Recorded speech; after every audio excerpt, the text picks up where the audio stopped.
মনে করো একটা সমতল আয়নার সামনে একটা বই রয়েছে।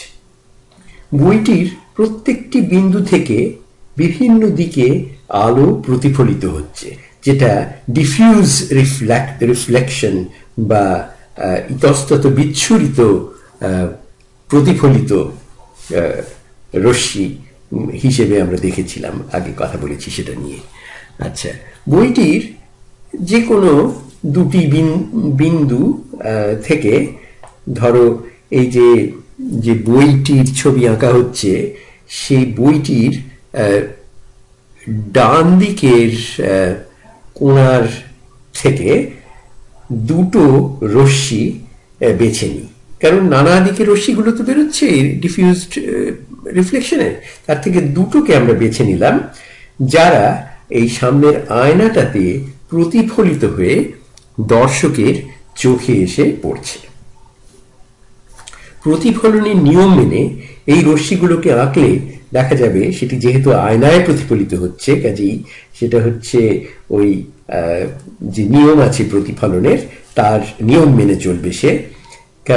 কাজেই মনে হবে এই দুটো যে রশ্মি, তাদের মধ্যে যার ওই আসন্ন কোণটি সমান করে হবে রিফ্লেক্টেড বা প্রতিফলিত কোণটি, যেভাবে আমরা দেখেছি আগে, তো তেমনি ভাবে যে ছবি ওই বিন্দুর থেকে ছবি দুটোগুলো যদি আঁকি, এই দুটো কোণার থেকে, ধরো এই ডান বইটির উপরের দিকে ডান কোণা এবং বাঁ কোণা থেকে যদি আঁকি, তাহলে ওই দর্শকের চোখে এসে যে আলোগুলো পড়বে সেগুলো হচ্ছে মানে দর্শকের মনে হবে যে আয়নার পেছনে এই প্রতিফলিত রশ্মিগুলি আয়নার পেছনের একটা প্রতিচ্ছবি থেকে আসছে, যেখানে ডান এবং বাঁ গেছে উল্টে, কিন্তু ওপর নিচ কিন্তু ঠিকই আছে, শুধু ডাইনে বাঁটা উল্টে গেছে। আচ্ছা, এই প্রতিচ্ছবিতে লেখাগুলোকে সব উল্টো, যেমন এই যে বুক লেখাটা দেখবে সব ওই বয়ের বি এর যে বাঁকা অংশগুলো, সেটা মানে আসল বইতে সেগুলো ডান দিকে, আর এখানে দেখবো সেগুলো বাঁ দিকে রয়েছে। এই যে রিয়ালিটি বা সত্তা তৈরি হয় আমাদের, মানে একটা আসল জিনিসকে যদি দেখি, ধরো এই যে একটা কমলাকে দেখার একটা ছবি আঁকা হচ্ছে, যে কমলার যে কোনো একটা বিন্দু থেকে দুটো রশ্মি এসে আমার চোখে যখন পড়লো, তারা মনে হবে যে কমলার একটি বিন্দু থেকে দুটো মানে ক্রমশ দূরে সরে যাওয়া রেখা আলো আমার চোখে পড়লো, এবং সেগুলোকে আমি পেছনে আমি বুঝতে পারলাম যে সেটা একটা বিন্দু থেকে সেটা বিচ্ছুরিত হচ্ছে। সেটা কিন্তু একটা আসল জিনিস থেকে আমরা হচ্ছে।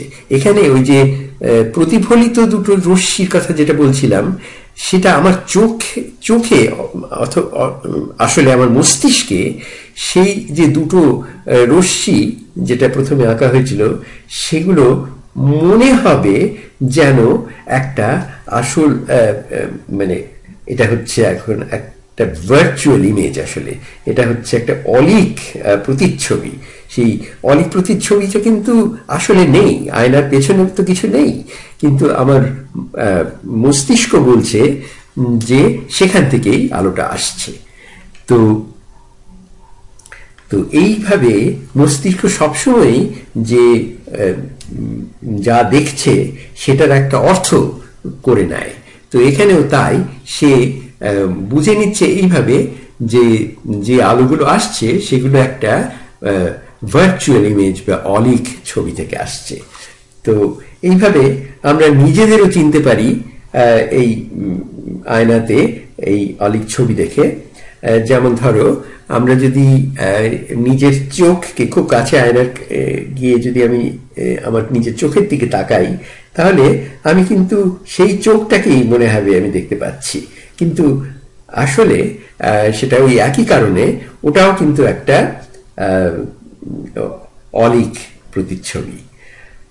আমরা নিজেদের চিনতে পারি আমাদের, যেহেতু সেটা অভ্যেস হয়ে গেছে।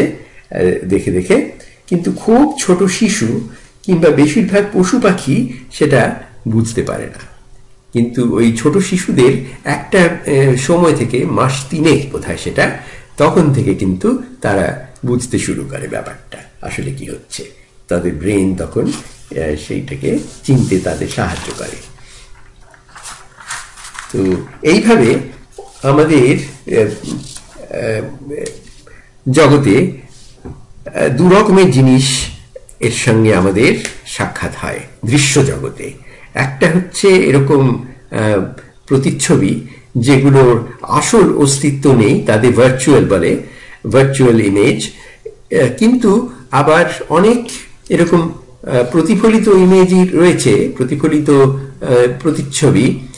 ধরো একটা প্যারাবোলয়েড আয়না, মানে যেটা কড়াইয়ের ভেতরটার মতন দেখতে।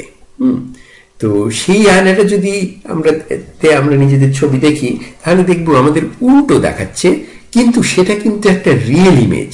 সেখানে আমি আঙুল দিয়ে তাকে ছুঁতে পারবো, সেটি আয়নার সামনে তৈরি হচ্ছে। কাজে এই দু ধরনের জিনিসই আমরা দেখব।